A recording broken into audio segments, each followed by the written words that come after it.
catching up with North Dakota Senator Kevin Cramer. We've been talking, cats and grizz and you say bison. Bison. See, I say bison in Montana. Everybody does, but North Dakotans. Yeah. In fact, Senator Hoban takes a lot of heat from people out here over the bison versus bison thing, and mainly just because he corrects people all the time.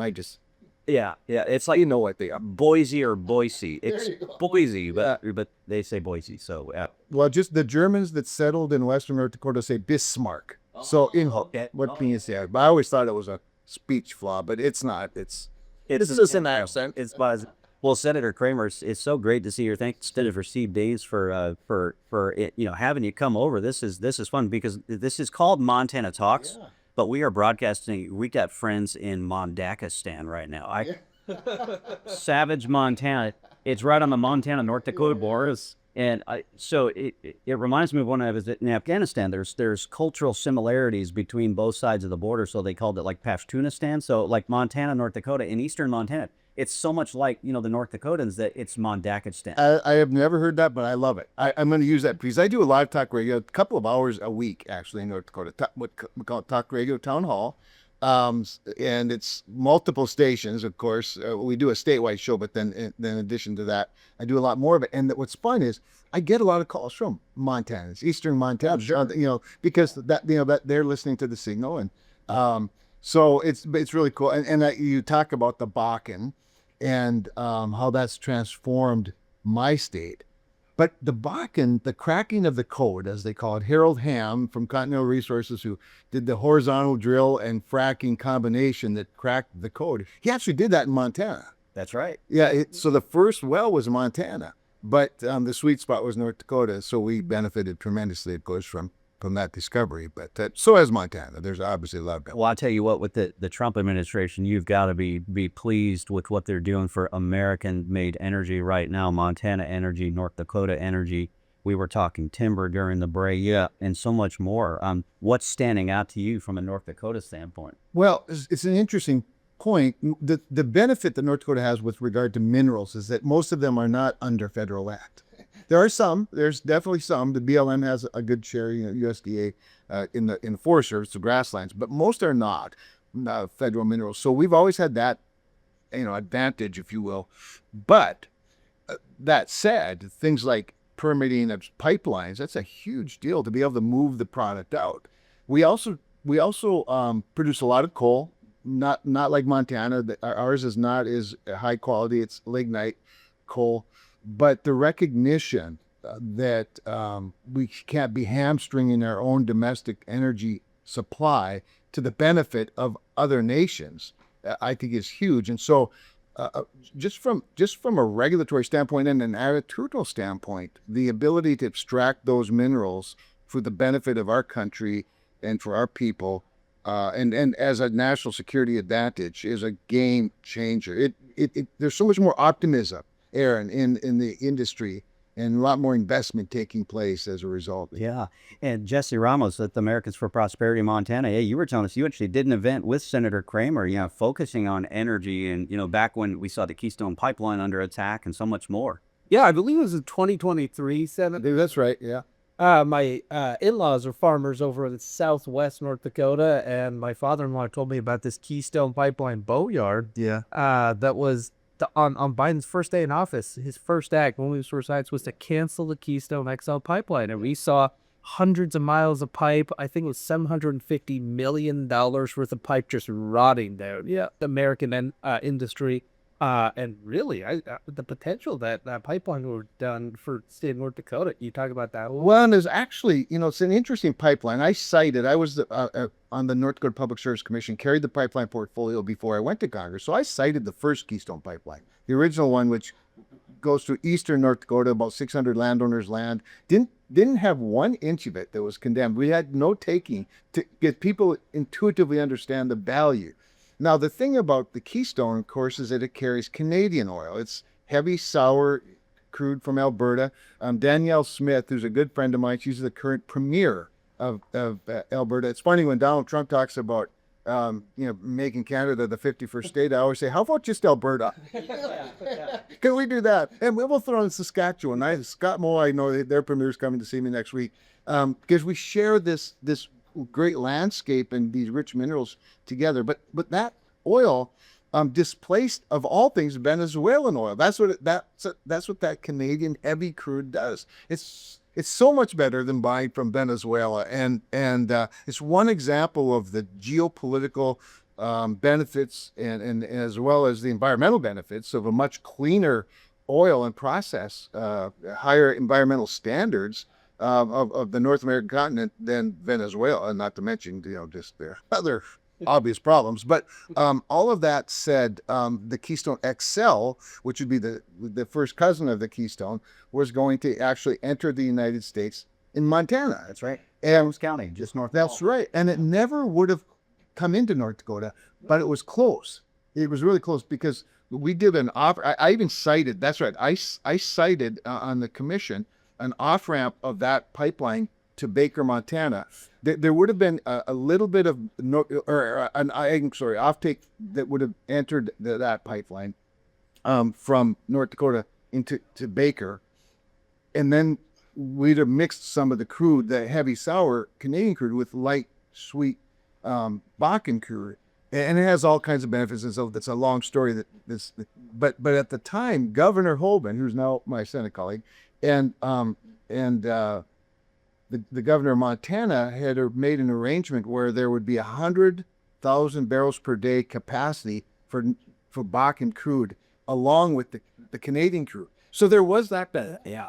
A huge deal. Now, since then, Big money from Montana. Dude, have you heard talk of another Keystone style pipeline? I heard rumblings of it, but I almost don't want to mention it because I don't want to ask what the good thing. But good things happen, and just let it happen is kind of right. Well, pipelines especially, because they are such a target for professional protests. So you experienced that with the Dakota Access Pipeline, and we're still debating the Dakota Access Pipeline, even though it now moves about 750,000 barrels of Bakken crude to market every day, and it'll be upgraded here soon to take another 500 or so thousand barrels per day. But the offtake is a huge deal, you guys. It's just that it's to your question though, Aaron. It's really difficult these days to site pipelines. So you're always looking for the shortest routes, the cleanest routes. But now is the time to do it when we have an administration that's I don't even want to say friendly. It's just not hostile. Yeah. To this stuff, and while respecting states' rights and interstate commerce. Yeah. You got to tell us some Steve Dane stories now, because he's in the other room. So he's stuck having Montana coffee right now. Well, Steve is he bears a lot of the responsibility for me having this crazy job, because as he said, we were classmates in the House. He quickly abandoned the House and came over to the Senate, first opportunity, and thank goodness he did. But for 6 years, he could say to me, Kevin, you've got to run for the Senate. The food is so much better, and he's right, by the way. He's right. But he's a dear friend. And I've been in this conference room many times, as he's been in mine. We spread prayer or our Bible study around, Senate Bible study, and we often meet in here. We often meet in my I'm just down the hallway in one office between us. So he's a great friend. He's a great mentor.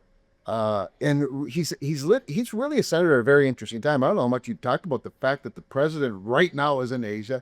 He's hopefully going to come back with really good soybean news, farmers, from China. And of course, nobody, and I mean nobody, in the United States Senate knows more about China and business, and geopolitical, the relationship and the trade business with China than Steve Dane. Oh yeah, it's always great to get his insight on that front.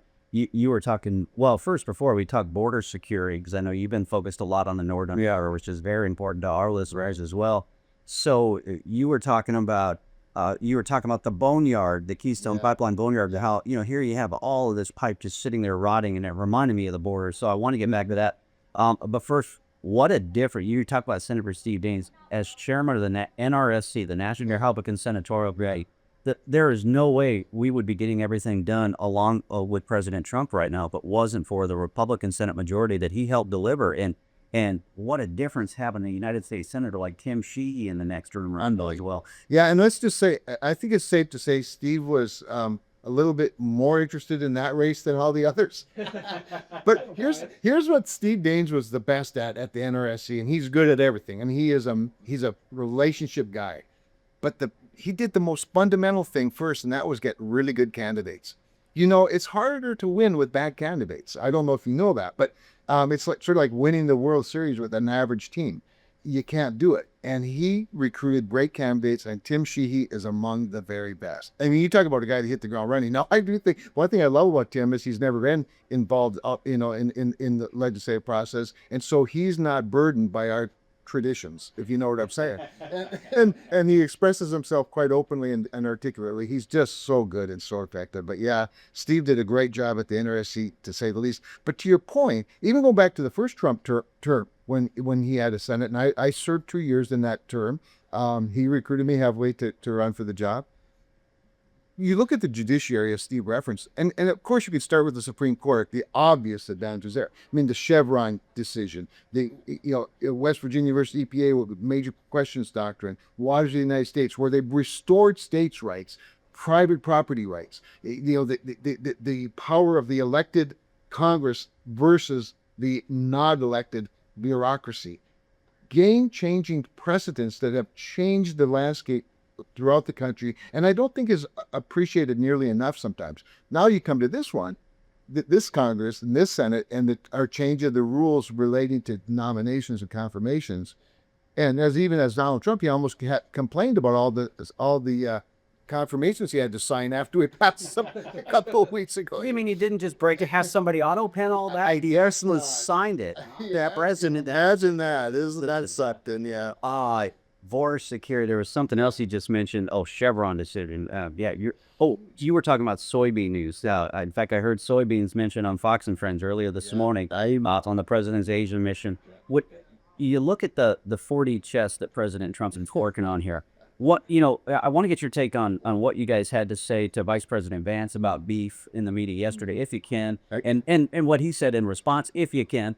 But one big piece of beef news that hasn't been getting a lot of attention was this move on saturated fat, and the USDA, stopping, basically discriminating against ranchers by saying that, well, the saturated fat in beef is bad for you, when I think RFK is challenging that. And so there's been some big positive news on that front that's good for me. It's a great point, because beef, like a lot of traditional foods, has been getting a bad rap from do-gooders or just anti-us people, and there are lots of them out there, big government, but also other left-wing organizations. And the reality is that beef, I don't know a better form of protein than beef. And if you're going to trust somebody's take on whether a particular food product is healthier than another, RFK would be the guy to trust.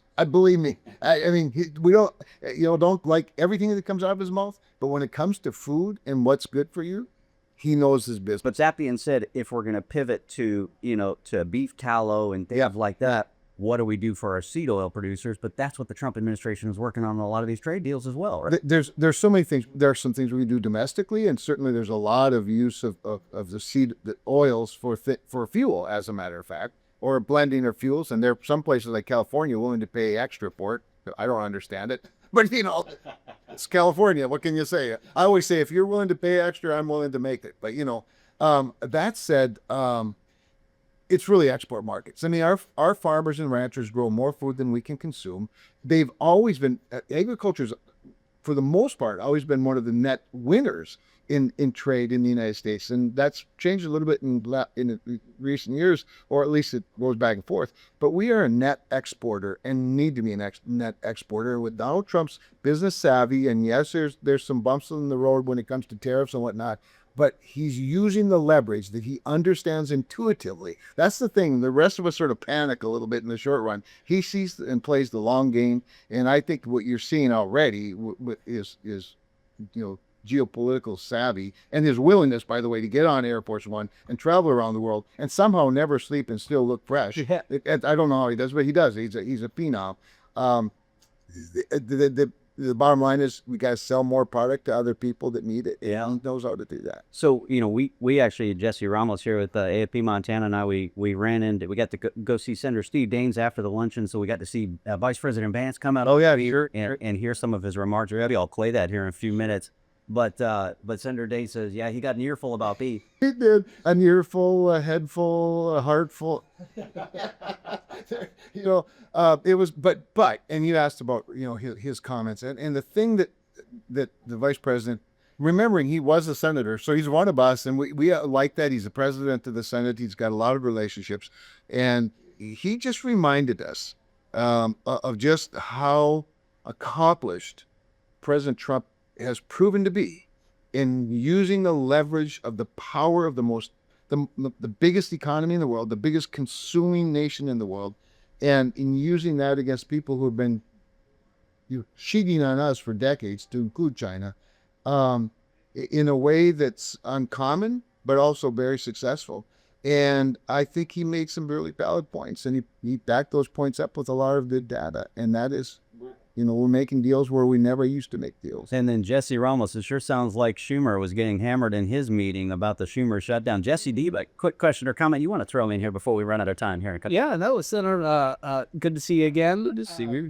Just wanted to touch base on kind of permitting reform, and obviously we had big wins through the Supreme Court, Chevron deference, but I think we both live in states where we have a lot of untapped resources still. We talk about obviously oil projects.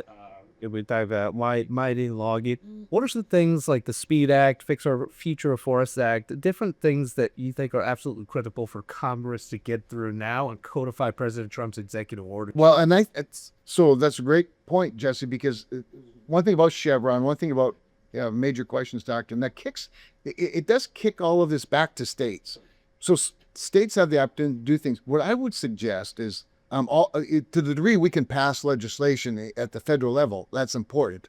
But to the degree that states can pass favorable legislation, I think is as important, if not more important, when you consider that Chevron did exactly that. It said, hey, you as the bureaucracy don't have any power that's not given you. In fact, the way I like to explain the major questions doctrine, which was used in the West Virginia versus EPA order, and I think Montana was a part of that, as was North Dakota.